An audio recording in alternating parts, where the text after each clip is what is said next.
করেছেন।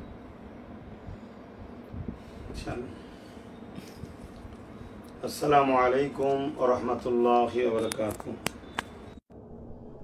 দূরে কাছে দেশে বিদেশে যে যেখান থেকে দেখছেন, সকল ভালোবাসার মানুষের জন্য আন্তরিক ভালোবাসা, শুভেচ্ছা। সকলের জন্য আল্লাহ রাব্বুল আলামিনের কাছে দোয়া করি, আল্লাহ সকলকে সুস্থ রাখেন, ভালো রাখেন। প্রতি সপ্তাহে শুক্রবার আপনাদের কাছে আমি লাইভে এসে থাকি। অ্যাকচুয়ালি এটা একটা আমাদের মধ্যে কথোপকথন, একে অপরের প্রশ্ন উত্তরের বিনিময়, এর পাশাপাশি একটু কথাবার্তারাও বলে নেওয়া। তাই অনেক ভাইয়েরা আমার বিদেশে, বিভিন্ন রাজ্যে, বিভিন্ন দেশে বিভিন্ন কর্মসূত্রে তেনারা গেছেন, সাক্ষাতে আসতে পারেন না, কথা বলতে পারেন না, প্রশ্ন থেকে থেকে করতে পারেন না।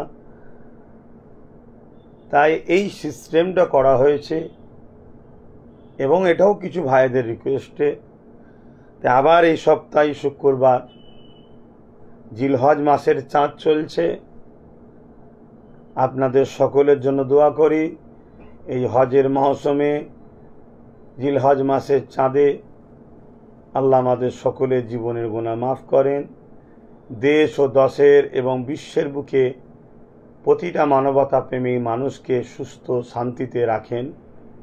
আমাদের সকলের মধ্যে মনুষ্যত্ব, মানবপ্রেম, সম্প্রীতি, সৌহার্দ্য যাতে আরও বাড়ে, এর জন্য দোয়া করি। আসুন আমরা আমাদের প্রশ্নোত্তর পর্বের দিকে যাই। আপনারা প্রশ্ন করেন, আমি চেষ্টা করব আপনাদের প্রশ্নের জবাব দিবার।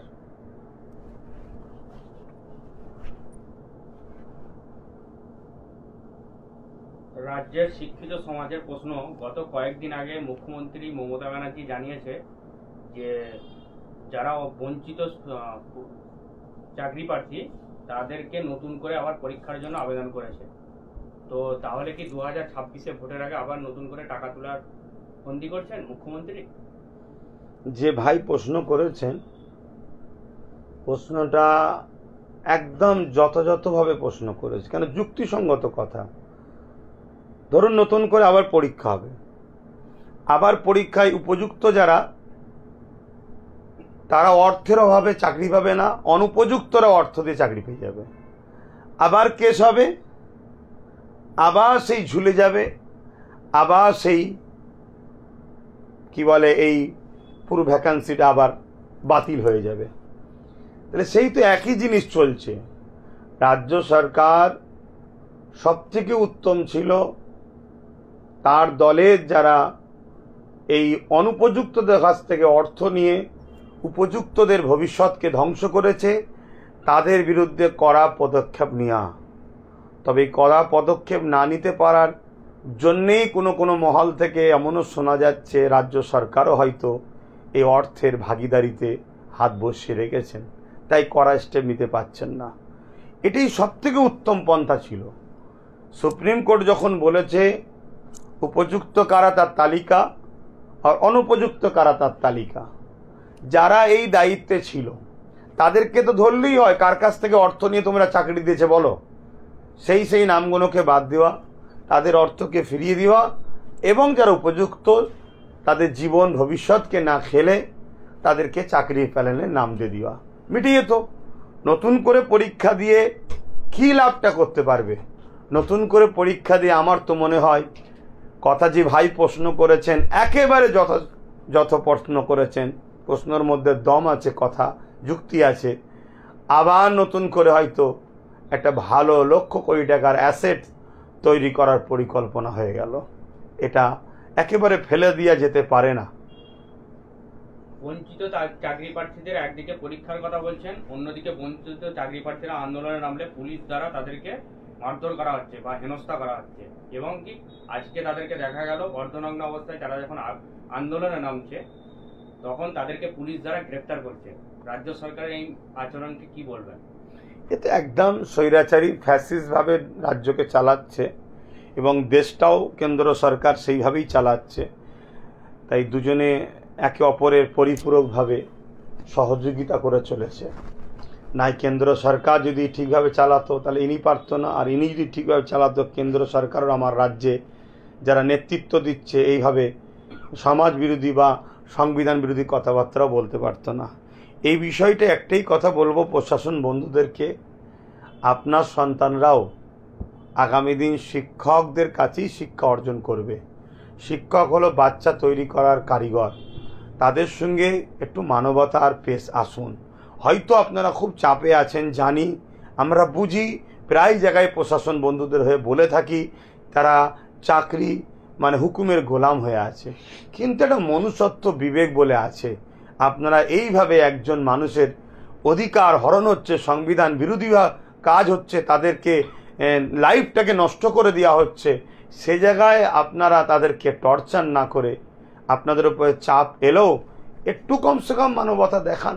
আর রাজ্য সরকারের এই বিষয়টাকে নিয়ে কী বলবো, রাজ্য সরকার তার দলের এমন এমন লোকেরা টাকা খেয়েছে, রাজ্য সরকার হয়তো ভাবছে এদেরকে বাদ দিলে আমার সরকারটাই পড়ে যাবে, বা এই টাকাতেই হয়তো সরকার টিকে আছে, এটাও তো হতে পারে, সরকারের ভাগিদারি আছে। তাই গায়ের জোর প্রয়োগ করে প্রশাসনের দ্বারা আজকে এই অশুভ কাজ, এই অন্যায় কাজ, এই সমাজ বিরোধী কাজ, সংবিধান বিরোধী কাজ করছে, যেটাকে আমি তীব্র নিন্দা জানাচ্ছি। এবং প্রত্যেকটা শিক্ষাপ্রেমিক মানুষ তার রং, তার কালার, তার পরিচয় কোনো কিছু না দেখে প্রত্যেকটা ছাত্রছাত্রীদের অভিভাবক অভিভাবিকা সবার উচিত শিক্ষকদের পাশে দাঁড়ানো। কেন শিক্ষক এমন একটা সমাজ যারা নতুন প্রজন্মের মেরুদণ্ডকে সোজা করে, জাতিকে সঠিক রাস্তা দেখায়। শিক্ষক যদি আজকে ধ্বংসের দিকে যায়, শিক্ষক যদি ফুটপাতে মার খায়, শিক্ষক যদি অর্ধ উলঙ্গ হয়, তার মানে পুরো জাতি উলঙ্গ, পুরো সমাজ উলঙ্গ, সমাজের আর ইজ্জত বলে কিছু নাই। তাই প্রত্যেকটা ছাত্র ছাত্রীর অভিভাবক অভিভাবিকা বা এবং সাধারণ নাগরিক সবার উচিত শিক্ষকদের পাশে দাঁড়ানো। আমি সম্পূর্ণভাবে শিক্ষকদের এবং শিক্ষিকাদের পাশে আমি আছি। আমি অবশ্যই তাদের আন্দোলনকে সমর্থন করছি। যারা উপযুক্ত শিক্ষক শিক্ষিকা তারা চাকরি পাক, এটা আমি আশা রাখি। রাজ্যের একজন জেল খাটা নেতা, বর্তমানে তৃণমূল নেতা এবং মমতা ব্যানার্জির খুব প্রিয়, তিনি পুলিশকে অসভ্য ভাষায় গালিগালাজ করছে। এ কথোপকথন ভিডিও মাধ্যমে আমরা জানতে পেরেছি, এবং তিনি পশ্চিমবঙ্গ পুলিশকে দিদির পুলিশ বলে আখ্যায়িত করছেন। কি বলবেন? উফ, এই যে আগের যে প্রশ্নটা করলেন, সেম ব্যাপার তো, রাজ্য পুলিশ দিদির পুলিশ হয়ে গেছে। তারা ভেতরের মানুষ, তাই তারা জানে দিদির পুলিশ। তাহলে আজকে আমরা যে ভাবছি প্রশাসন কেন মারছে, এই তো তিনার কথাতে আছে প্রকাশ হয়ে যাচ্ছে প্রশাসন হচ্ছে দিদির পুলিশ। তা দিদির পুলিশকে যদি তার দলের লোকেরা চামচা বলে, গালিগালাজ করে, আরও ছোট বড় গাল দেয় মা বাপ তুলে, তা সেটা তো রাজ্য পুলিশকে দিদির পুলিশকে সহ্য করতে হবে। তবে রাজ্য পুলিশকে যদি গাল দেয় তাহলে রাজ্যবাসীর তার বিরুদ্ধে প্রতিবাদে নামা দরকার। কেন পুলিশ আমাদের বন্ধু, পুলিশ আমাদের দুশ্মন নয়। রাজ্য পুলিশের সাথে আমরা আছি, রাজ্য পুলিশকে আমরা স্যালুট জানাই। রাজ্য পুলিশের ওপরে কেউ আঘাত দিলে তাকে আমরা উপযুক্ত জবাব দেবো। কিন্তু দিদির পুলিশ যারা আছে সেগুলো কারা আর রাজ্য পুলিশ কারা সেটা আমাদেরকে চিহ্নিত করতে হবে। দিদির পুলিশ যারা, তাদেরকে দিদির দলের লোকেরা গাল দেবে, তাদের কিছু করার নেই, কেন তারা দিদির হুকুম মেনেই চলতে হবে। আর দিদির দলের লোক গাল দিলে দিদির পুলিশ তো কিছু বলতেও পারবে না। এটা দুর্ভাগ্য। হয়তো মাস্টারদের যারা মারছে তারা এখান থেকেই প্রশ্ন দেখা যাচ্ছে, উত্তর পাওয়া যাচ্ছে, রাজ্য পুলিশ মারছে না, দিদির পুলিশ মারছে।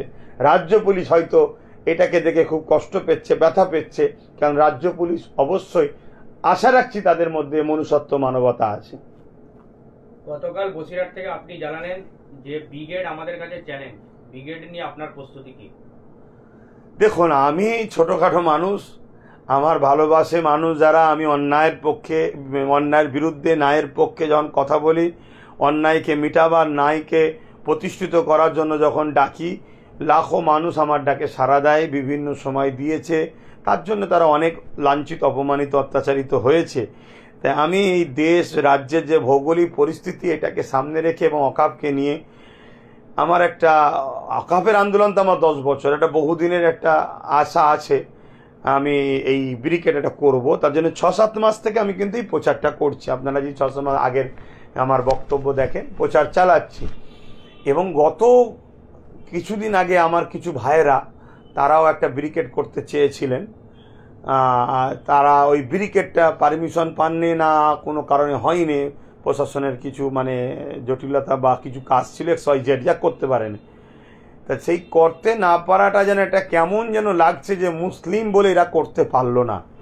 তো এটা একটা আমার কমের চ্যালেঞ্জ নেওয়াও দরকার, যে দেশটা কি এই যে বলছে মুসলমানদের রাখবো না, মুসলমানদের নাগরিকত্ব দেবো না, মুসলমানদের ওয়াকাফ আইন করে মুসলমানদের সম্পদ নিয়ে নেবো, আগামী দিন ইউনিফর্ম সিভিল কোড করে মুসলমানদের ধর্মীয় স্বাধীনতা কিনে নেবো, এই যে মুসলমানদেরকে এটা শেষ করার যে পরিকল্পনা করছে দেশ জুড়ে, রাজ্য সরকারও কি সমানভাবে তাল দিচ্ছে? এর জন্য একটা চ্যালেঞ্জের মোকাবেলায় মনে হয় আসা দরকার। আমি তো ব্রিকেট করার একটা স্বপ্ন আমার রয়েছে, তবে যেদিন ওই আমার এই ভাইগুলোকে করতে দেয় না, আমার এটার জন্য আরও দুঃখ লেগেছে, রাগ হয়েছে। আমি চ্যালেঞ্জ নিচ্ছি, আমি ব্রিকেট করব, এই চেষ্টা নিয়ে আমি আরও আগাচ্ছি, তাই প্রচার করছি। গতকাল দেখলাম দেশের প্রধানমন্ত্রী নরেন্দ্র মোদী ও রাজ্যের মুখ্যমন্ত্রী মমতা বন্দ্যোপাধ্যায়ের মধ্যে কাদা ছোড়াছুড়ি, এতে সাধারণ মানুষ বিভ্রান্তি পড়ছে, কি বলবেন? এটা নাটক করছে দিদি আর মোদি, এনারা দুজন যে কত ঘনিষ্ঠ সম্পর্ক, ভাই বোনের বলতে পারি, পবিত্র দিকেই বলছি, খারাপ দিকে বলছি না, খুব ক্লোজ এনারা একে অপরের বিপদে একে অপরকে টেনে তোলে।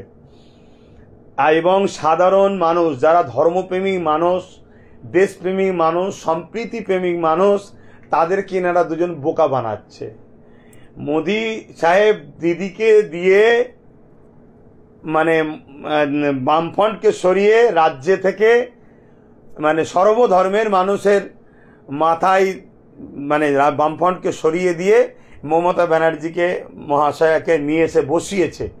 উদ্দেশ্য একটাই, যাতে করে বাংলায় মমতা ব্যানার্জি মহাশয়া তিনি মুসলমানদের দরদি হবে, আর আমি ওই হিন্দু হিন্দু করে আমি তাদের দরদি হব। কিন্তু আমরা দুজনাই মূলত একটাই কাজ করব, মুখে দরদ, আর মূলত দেশের শিক্ষা, দেশের কর্মসংস্থান, রাজ্যের শিক্ষা, রাজ্যের কর্মসংস্থান, এক কথায় পুরো দেশটাকে লুটবো, দেশটাকে ধ্বংস করে দেবো।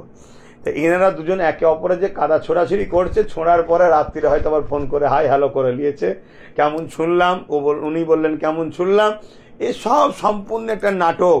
দুদিন পরে দেখবেন আবার দুজনে এক জায়গায় বসে হাসছে, ফুল দিচ্ছে একে অপরকে, শাল দিচ্ছে, বিভিন্ন আম পাঠাচ্ছে, বিভিন্ন জামা কাপড় পাঠাচ্ছে, তারপরে আবার যখন কোনো সমস্যা হবে একে অপরের পিছন থেকে সহযোগিতাও করবে। এটা সাধারণ মানুষকে বোকা বানানো ছাড়া আর কিছু নয়। সাধারণ মানুষকে এই দুটো দিক থেকে উঠে আসতে হবে। দিদি মোদির কাদা ছোড়াছুড়ি না দেখে সাধারণ মানুষকে ভাবতে হবে আমার দেশের নিত্য প্রয়োজনীয় জিনিসের দাম কোথায়, এবং আমার রাজ্যের স্বাস্থ্য, শিক্ষা, কর্মসংস্থান এবং এই চাকরিজীবীদের হাল কি, এগুলো সব ভাবতে হবে। এগুলোকে না বুঝে যদি আমরা ইনাদের ওই ডিবেট দেখে আর মিডিয়ার মুখে বসে এই তো লড়াই হচ্ছে, এটা দেখি আমরা পুরো ধ্বংস হচ্ছে, আর আগামী দিন আরো ধ্বংস হতে হবে। গত কয়েকদিন আগে দেখলাম ভাঙড়ে তৃণমূল কংগ্রেসের ব্যানারে কলকাতা পুলিশ সেই স্টেজে বসে আছে। না না না, ওই যে কার কথা বললেন যে দিদির পুলিশ বসাচ্ছে। রাজ্য পুলিশ এত ছেঁচড়া, এত বিহা হতে পারে না। রাজ্য পুলিশ সংবিধান অনুযায়ী কাজ করে। রাজ্য পুলিশের একটা পার্সোনালিটি আছে। রাজ্য পুলিশ সে কলকাতা থেকে থাকুক আর বেঙ্গলে থাকুক, তার একটা কিন্তু কি বলে স্ট্যান্ড পয়েন্ট আছে। এটা দিদির পুলিশ। তো দিদি তার লোকেদের ঘরে পুলিশের ইউনিফর্ম কিনে বসিয়ে দিয়েছে। তিনি রাজ্যের দায়িত্বে আছে, মাঝে মাঝে চটি পরেও বেরোয়, মাঝে মাঝে এখন বুটও পরে বেরোয়। তো তারা বসেছে, এটা স্বাভাবিক ব্যাপার। তো কি সমস্যা আছে? দিদির পুলিশ দিদির মিটিংয়ে বসবে, তো সমস্যা কি আছে? কিন্তু পাবলিককে বলবো এইসব পুলিশকে সম্মান করবেন না। এরা আমার রাজ্যের নয়, এরা দিদির পুলিশ। এদেরকে সম্মান করা মানে দেশকে ধ্বংস, রাজ্যকে ধ্বংসের দিকে ঠেলে দেওয়া। অতএব যেসব রাজ্য পুলিশ আছে তাদেরকে স্যালুট করবেন, সম্মান করবেন। আমাকে যারা ভালোবাসেন আমি তাদেরকে সম্মান ভালোবাসি। সোনারুল ইসলাম বলছে, ভাইজান আপনাকে যদি দেওবন্দিরা ডাকে একই সাথে কাজ করার জন্য, আপনি কি আহ্বানে সাড়া দেবেন? দেওবন্দি ভাইদের আকাবের পীর সাহেব যিনি হাজি ইমদাদুল্লাহ মহাজির মাক্কি রহমতুল্লাহ আলাইহে, তিনি হলেন জগৎ বিখ্যাত একজন আলেম, জগৎ বিখ্যাত একজন আল্লাহর পেয়ারা বান্দা। দেওবন্দি ভাইদের সঙ্গে আমাদের কিছু জুজিয়াত মাসলাল ইখতিলাফ আছে। জুজিয়াতটা কি? যেটা ফরজ, অজেব, সুন্নাতে মুআক্কাদা নয়। অতএব ধর্মীয় বিষয় জুজিয়াত ইখতিলাফ থাকতেই পারে। আমার উস্তাদ আমাকে আগে 3 লিখেছে, পরে 2 লিখেছে, ইকুয়াল টু 5 বলেছে। আর দেওবন্দি ভাইদের উস্তাদ ধরুন আগে 2 দিয়েছে, পরে 3 দিয়েছে, ইকুয়াল টু প্লাস করছে 5 লিখেছে। উত্তরটা কি এসছে? এটা আমাদের একটা জুজিয়াত মিসলালে ইখতিলাফ আছে।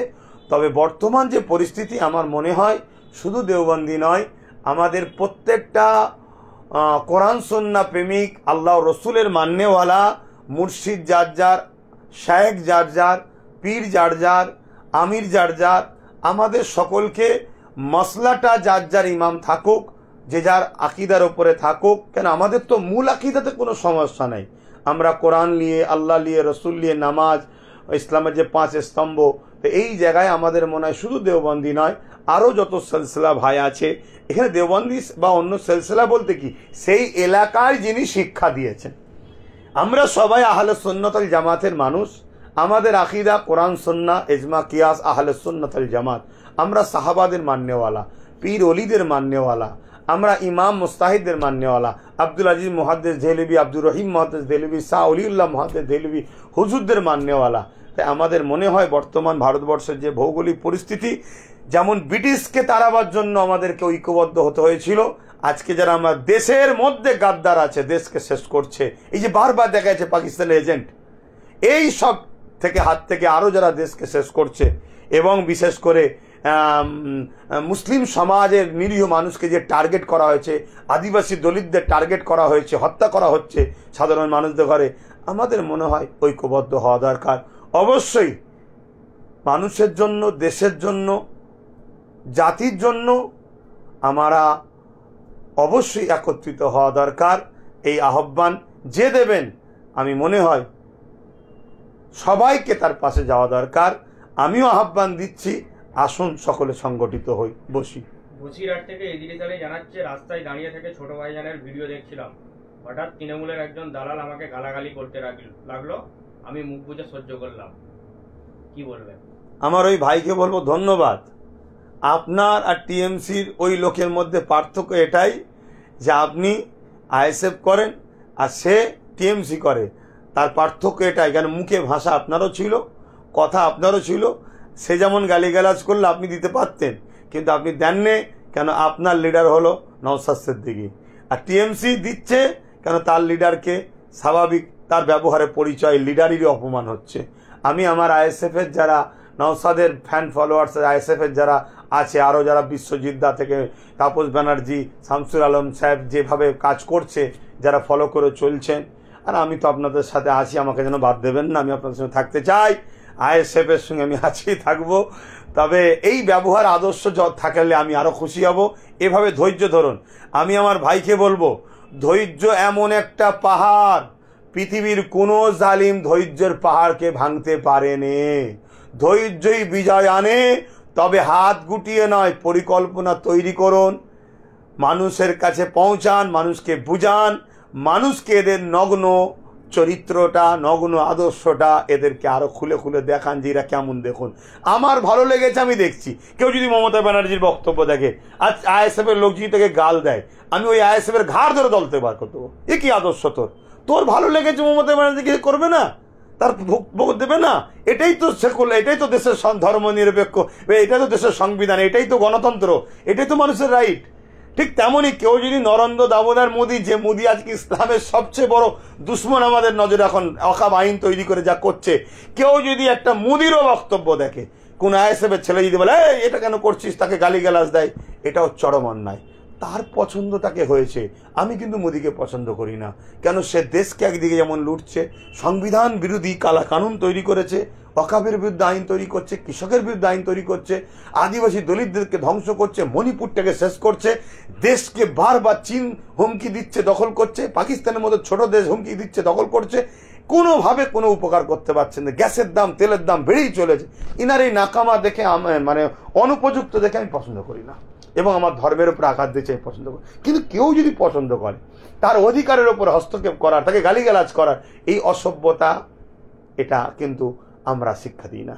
যদি কোনো আইএসএফের ছেলে করে, টিএমসিরও মমতার বক্তব্য শুনে তাকে দল থেকে বার করে দেওয়া দরকার। কিন্তু আজকে আমরা দেখছি কি রাজ্য সরকারের যারা আছে তারা নওশাদ বা আইএসএফের কেউ কিছু করলে তাদেরকে পুলিশ দিয়ে পিটছে, মানে ওই দিদির পুলিশ। বারবার মনে রাখবেন, তাহলে এটা প্রমাণ হয়ে গেল দিদির পুলিশ আর রাজ্য পুলিশ। রাজ্য পুলিশ জিন্দাবাদ, দিদির পুলিশ মুর্দাবাদ। দিদির পুলিশ সে সন্ত্রাসী করছে, মানুষের অধিকার কেড়ে নিচ্ছে, আর রাজ্য পুলিশ জিন্দাবাদ, রাজ্য পুলিশ ইনসাফের কাজ করছে। তো এই জন্য ভাই ধৈর্য ধরেছেন, আমি খুব খুশি হয়েছি। এভাবে ধৈর্যের সাথে এগিয়ে চলেন, বিজয় আপনাদের অপেক্ষা করছে। গত কয়েকদিন আগে দেখা গেল মুসলিম নামে একজন বিধায়ক রাজ্যের, তিনি বলছে দিদি যদি বলে জাহান্নামে দাঁড়াতে, আমি জাহান্নামে গিয়েই দাঁড়াবো। কি বলবেন? সে মুসলমান, সে কাফের, আগে থেকেই মুসলমান সেজে আছে, সে কাফের। কেন ইসলাম এই নোংরা কথার উপরে কখনো ইসলামের মধ্যে সে থাকতে পারে না। এটাই তো সমস্যা ভাই, এটাই তো বুঝার ব্যাপার। দাঁড়িয়ে আছে, মাথায় টুপি আছে, নামের আগে মুসলমান রয়েছে, ভাবছি মুসলমান। না না না না, এটা নয়। মোহাম্মদ সাল্লামকে যিনি লিডার মেনে হুজুরের হ্যাঁ হুজুরের নাই না যে বলতে পেরেছে, সে হলো মুসলিম, সে হলো ইমানদার। অতএব ও আগে থেকেই ছিল। এরকম লাখো লাখো মুসলিম সেজে অমুসলিমরা রয়েছে, যারা শুধুমাত্র মুসলিম এলাকার যে নেতৃত্বর যে ভাগিদারি সেটা দখল করে ওই বিভিন্ন সময় বাম, কংগ্রেস, টিএমসিকে শুধু তুলে দিয়েছে। অতএব এইসব কাফেরদের থেকে, এইসব মোনাফেক মুসলমানদের থেকে যদি আমরা সতর্ক না হই, এরা তো জাহান্নামে যাবে, আমাদের দুনিয়া আখেরাতের জাহান্নাম ধ্বংস করে দেবে। এরা মমতার জন্য, এরা মসজিদ মাদ্রাসা যদি ভাঙতে বলে ভাঙবে। এরা যদি জাহান্নামে যেতে পারে মমতার জন্য, যদি মমতা বলে মাদ্রাসা ভেঙে দেয়, এরা ভেঙে দেবে, মসজিদ ভেঙে দাও, ভেঙে দেবে। এরা মুসলমান নয় ভাই, এটা আপনাকে বুঝতে হবে। আর এসব প্রশ্ন কেন করেন ভাই? একদম একদম ফালতু লোকেরা, এসব প্রশ্ন করবেন না আমার ভালোবাসা মানুষরা।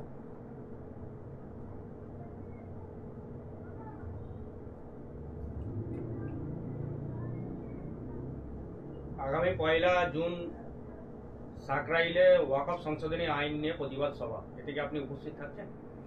হ্যাঁ, যাবার ইনশাল্লাহ ইরাদা করেছি। গতকালকে তো বসিরহাটে পুরো ভিজে গেলাম। আমি শুধু একা ভিজেছি তা নয়, আলেম উলামারা ভিজেছে, হাজার হাজার মানুষ যারা এসেছে তারা ভিজেছে।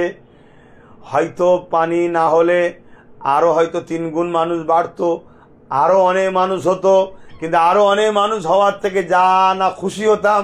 কালকে বসিরহাটে যারা এসেছে আলেম উলামা, আমরা যারাই ছিলাম, আমাদের এই মিশন, আমাদের এই জেদ, আমাদের এই লড়াই, আমাদের এই ত্যাগ, আমাদের এই যে পুরো ভিজে যাওয়া, মানে কি যাকে বাংলা এটা প্রবাদ বাক্য আছে, কাক ভিজা না কি বলে, জানি না ভাষাটা খারাপ নাকি, ভালো বলে ফেললাম তো, দুঃখিত যদি খারাপ হয়। তো এভাবে পুরো সম্পূর্ণ ভিজেছি। ওই অবস্থায় গাড়ি করে ঘরে এসেছি ভিজে ভিজে, একটুখানি শরীর ম্যাজম্যাজ করছিল, কিন্তু আমি জানি হকের জন্য যখন কাজ করেছি কিচ্ছু হবে না, ইনশাল্লাহ কিচ্ছু হয়নি। আমার ভালোবাসার মানুষগুলো যারা ভিজলেন, সব লাইভ যদি দেখেন, কি খবর, সব শরীর টরীর ঠিক আছে তো নাকি? মাথায় সরষের তেল দিয়ে গোসল করেছিলেন? আর না করলেও ইনশাল্লাহ কিচ্ছু হবে না, কোনো চিন্তা করবেন না। ঝড় হোক, তুফান হোক, বাজ পড়ুক, পানি হোক, যাই হোক, আপনি যখন ন্যায়ের পক্ষে 1 চুল পরিমাণ পিছিয়ে যাবেন না, আল্লাহ আপনাকে পরীক্ষা নিচ্ছে। অতএব এরকম লড়াই আগামী দিন হবে। তা আগামী রোববার মনে হচ্ছে না, ক তারিখ পড়ছে ইংলিশ যেন, 1 তারিখে, হ্যাঁ, সাকরাইল একটা প্রোগ্রাম সাকরাইল থানা কমিটি নিয়েছে। তারা সব অনেক দিন থেকে চাইছিল, আমি সুযোগ বুঝে বুঝে এবারে দিয়েছি। আমার তো প্রতিটা প্রোগ্রামে গিয়েই ওয়াকফ আমার আলোচনা থাকে, কারণ ওয়াকফটা আমার ধর্মীয় বিষয়। ওয়াকফটা মসজিদ, মাদ্রাসা, কবরস্থান, খানকা, এটা আমার ধর্মীয় একটা সম্পদ, অ্যাসেট। এটা আমার আলোচনা তো ইমানি দায়িত্ব। তো ওখানে যাচ্ছি, যারা আসবেন সকলে আসুন। আবার হয়তো ভিজতে হতে পারে, আর রেনকোট নিয়ে আসতে পারেন, তো ভিজবেন না, আমার জন্য একটা নিয়ে আসবেন, আমিও পরে নেবো। আমার নেই, ঘরে নেই, তাই আপনারা ওই কি বলে রেনকোট নিয়ে আসবেন, নিয়ে এসে ভিজতে হবে। আরে কোনো জিনিস পেতে গেলে আমার দেশে টন টন রক্ত দিয়ে দেশকে স্বাধীন করেছে, অত সহজ? হ্যাঁ, জুলুম খতম করে ন্যায় ইনসাফ প্রতিষ্ঠিত করা অত সহজ নয়। নেতাজি সুভাষচন্দ্র বসুর মতো মানুষ, আশফাকুল্লাহ খানের মতো মানুষ, হাফেজ তিতিমিরের মতো মানুষ, সিধু কানু বিরসা মুন্ডা মতো মানুষেরা, এদিকে আরো অনেকেরা, তারা যেভাবে দেশের জন্য জীবন দিয়েছে, গান্ধীবাবু রক্ত দিয়েছে, এই সব জীবন রক্ত দিয়ে দেশকে আজাদ করেছে। তা আজকে আপনি আপনার সম্পদের উপর দখল হচ্ছে, জালিমদের কালো থাবা থেকে সম্পদকে আজাদ করবেন, সামান্য পানি ঝড় থেকে পালালে হবে? অতএব সব কিছু কোরবান করতে হবে।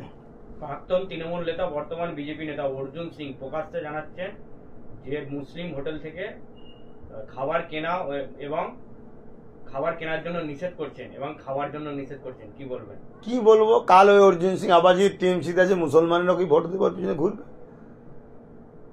শুনুন, এরা দুজনা একটাই দল, নাগপুর থেকে কন্ট্রোল হচ্ছে, কখনো এই দলে কখনো ও দলে। আর যখনই এ দলে থাকে তখন সেকুলার দেখে মুসলমানদের বোকা বানিয়ে ভোটটা নেয়, আর যখনই বিজেপিতে চলে যায় কমনাল ভাষা বলে হিন্দু ভাইদেরকে বোকা বানিয়ে পয়সা নিয়ে আসার চেষ্টা করে। আর হিন্দু ভাইয়েরা আশা করছে এদের চক্রান্তের শিকার হয়ে বোকা হবে না, বিশেষ করে বাঙালি হিন্দুরা। অন্য জায়গায় কি হচ্ছে না হচ্ছে মতো জানি না, সত্যি ভোট দিচ্ছে না লুটে নিচ্ছে আমি জানি না। আর বাঙালি হিন্দুদের মধ্যে একটা আদর্শ আছে, আমরা দীর্ঘদিন একে অপরে এমনভাবে মিশে থাকি, আমাদেরকে রাস্তাঘাটে একে অপরকে দেখলে মনে হবে এরা সব একই পরিবারের ভাই বোন সব। সেইভাবে আমাদের দীর্ঘদিনের জীবনযাপন তারা চলে আসছে। আর বাংলারও মুসলমানরা কিন্তু একটুখানি ঠকেছে, দিদির চক্রান্তের শিকার হয়ে দিদি এমন ঘুমটা দিয়েছিল, নামাজ টামাজ দুয়া টুয়া পড়েছে। অতএব এই সেকুলারে যখন আবার এই অর্জুন সিং টিএমসিতে চলে এলে দেখবেন ভোট দেবে। আমার তো ভয় হচ্ছে যে দিলীপ ঘোষ হয়তো খুব শীঘ্রই টিএমসিতে আসবে, দেখবেন ওনাকে হয়তো মুসলমানরা সব ভোট দিয়ে জিতাবে, দিলীপ দা জিন্দাবাদ, দিলীপ দা জিন্দাবাদ, আমাদের দরদি নেতা, আমাদের স্নেহ নেতা বলে হয়তো সব মুসলমান অনেক আলেমুলামা দেখা যাবে দিলীপ দার পিছনে। হয়তো কোনো মলি সাহেব কদম মুসি না করে দেয়, দিলীপ দা জিতার পরে আমাকে একটু দেখবেন। সে চলছে রে বাবা। এখন কোনো মলি সাহেব এই কথা শুনে হয়তো মনে কষ্ট পেতে পারেন যে আপনারা আমাদের, আমি কে বলেছে আপনাদেরকে? একটা হচ্ছে রসুলুল্লাহ দিনের আলেম আর একটা দিদির দলের আলেম, দুটো তো আলাদা। যেমন রাজ্য পুলিশ আর দিদির পুলিশ এরকম সব আলাদা হয়ে গেছে। কেন হাড়োয়াতেই দিদি যখন গেছিলো একজন আলেম পায়ে পড়ে গেছিলাম, যে বললাম আমার মাইন্ডটা বাড়াতে হবে না, এরকম কি একটা কথা হয়েছিল। তো এই জন্য বললাম যারা প্রকৃত আলেম দুঃখ নেবেন না, কেন আলেম আর মুনাফেক দুটো এক জিনিস নয়। প্রকৃত আলেমদের শ্রদ্ধা তো করতেই হবে, কেন তিনারা রসুলের ওয়ারিস, তিনাদের মুখ দেখলেও ছোট ছোট গুনাহ মাফ হবে আলহামদুলিল্লাহ। তো সেই জায়গায় এরকম অর্জুন সিং বা দিলীপ ঘোষ যেই বলেন, যখন বিজেপিতে চলে যায় তারা তখন কমনাল হয়ে যায়। কেন হিন্দু ভাইদের বোকা বানাতে হবে, মুসলমানদের কাটো মারো ধরো, তাহারই হয়তো ভোটটা পাবে, এরা তেনাদের মেন্টালিটিতে যায়। আর যখন আবার টিএমসিতে চলে আসে আবার সেকুলার হয়ে যায়। উত্তরবঙ্গের বিভিন্ন মানুষ জানতে চাইছে ওয়াকফ সংশোধনী আইন প্রত্যাহারের দাবিতে উত্তরবঙ্গে কি আপনি কোনো সভা বা মিটিং করছেন? পুরো দেশ জুড়েই, পুরো রাজ্য জুড়েই করতে হবে। আমার ক্ষমতা যতটুকু আছে পুরো রাজ্য জুড়েই করতে হবে। আগামী দিনে পুরো দেশ জুড়ে সবাই দিল্লিতে প্রোগ্রাম করে, সেখানে যদি আমার মতো ছোট্ট ক্ষুদ্র একজন ওয়াকফের খাদেমকে যদি মনে করে যে আপনাকেও ইনভাইট করা দরকার, অবশ্যই আমি যাব সেখানে। দেশ জুড়ে দিল্লিতেও আন্দোলন করতে যাব, কথা বুঝে আসছে। তবে আমার ক্ষমতা পশ্চিম বাংলাতে আছে, আমাকে মানুষ ভালোবাসে চেনে, আমার দায়িত্ব আছে। আমি একজন স্বাধীনতা সংগ্রামী এবং পূর্ব ভারতের যুগ সংস্কারক, স্বাধীনতা সংগ্রামী পীর আবু বকর সিদ্দিকীর পরিবার, যিনার আরব আজম পর্যন্ত এবং টোটাল ভারতবর্ষ এবং পুরো ভারতে বিশেষ করে যিনার খেদমতের অবদান আছে, সেই সূত্রে মানুষ আমাদেরকে সম্মান করে, ভালোবাসে, চেনে। তাই উত্তরবঙ্গেতেও আমাদের অবশ্যই প্রোগ্রাম হবে। আমি এই বঙ্গেতে বহুত ব্যস্তর মধ্যে আছি, এখানে আমার প্রতিদিন আরও অনেক প্রোগ্রাম থাকে, সেগুলোকে সারার সাথে সাথে এই ওয়াকফ প্রতিবাদ সভা করছি। আমি সময় পেলে অবশ্যই আপনাদের ওখানে যাব। আপনারা যারা প্রস্তুত থাকেন, আশা রাখবো আপনারাও আমার পাশে দাঁড়াবেন। আমার জন্যে নয়, নিজেদের ধর্মীয় অধিকার ও নিজেদের বাচ্চাদের দেশে টিকে থাকার জন্য ইজ্জত ও সম্মানের সাথে ভিক্ষা নয় অধিকার চাই, এই লড়াই আমার পাশে থাকবেন। রাজ্যের পরিযায়ী শ্রমিকদের উপর এখনো বাইরে বাংলাদেশি বলে আখ্যায়িত করছে এবং তাদের উপর অত্যাচার হচ্ছে, কি বলবেন? দেখুন, এটা চরমভাবে শুরু হয়েছিল। একবার নওশাদ সিদ্দিকী একটা চিঠি করলো, করার পর একটু কমলো। কিন্তু ব্যাপারটা হচ্ছে শোনেন, আমার রাজ্যের সিএম যতক্ষণ না এটা করাভাবে একটা কোনো বাইট দিচ্ছে বা করাভাবে কোনো বক্তব্য নিচ্ছে, আমার মনে হয় এটা চলতে থাকবে। কারণ এটা দুটো জিনিস, এক তো বাঙালিদের ওপরে একটা ক্ষোভ আছে, কেন বাংলা দেশ স্বাধীনতায় যে বীর সন্তান দিয়েছে, অন্য রাজ্যকেও আমি শ্রদ্ধা জানাচ্ছি, দিয়েছে তিনারা, কিন্তু বাংলা সব থেকে বেশি দিয়েছে। তা বর্তমান দেশে যে সরকার চলছে, এ তো দেশের পক্ষের সরকার নয়, দুর্ভাগ্য আমাদের, তারা তো দেশটাকে শেষই করতে চলেছে। তাই বাংলার ওপর একটা টার্গেট আছে। দ্বিতীয় নম্বর কথা, যতক্ষণ না রাজ্য সরকার এই বিষয় নিয়ে কড়া পদক্ষেপ নেবে এবং একটা বাইট তো দিতে পারে যে 2 কোটি মানুষ আমার রাজ্যে বাইরের দেশ রাজ্য থেকে এসে কাজ করছে, তা অতএব আমি 2 কোটিকে তার রাজ্যে ফিরিয়ে দিই। এটা জানি আমরা পক্ষপাতিত্ব না, কারণ রাজ্যটাও ভারতের মধ্যে, কিন্তু নাচারে আমার রাজ্য সন্তানকে তো বাঁচতে হবে। সেই রাজ্যে সরকার তখন লড়ে বসবে, এক সিএম পারে আর এক সিএম এর সঙ্গে কথা বলতে বা টক্কর দিতে।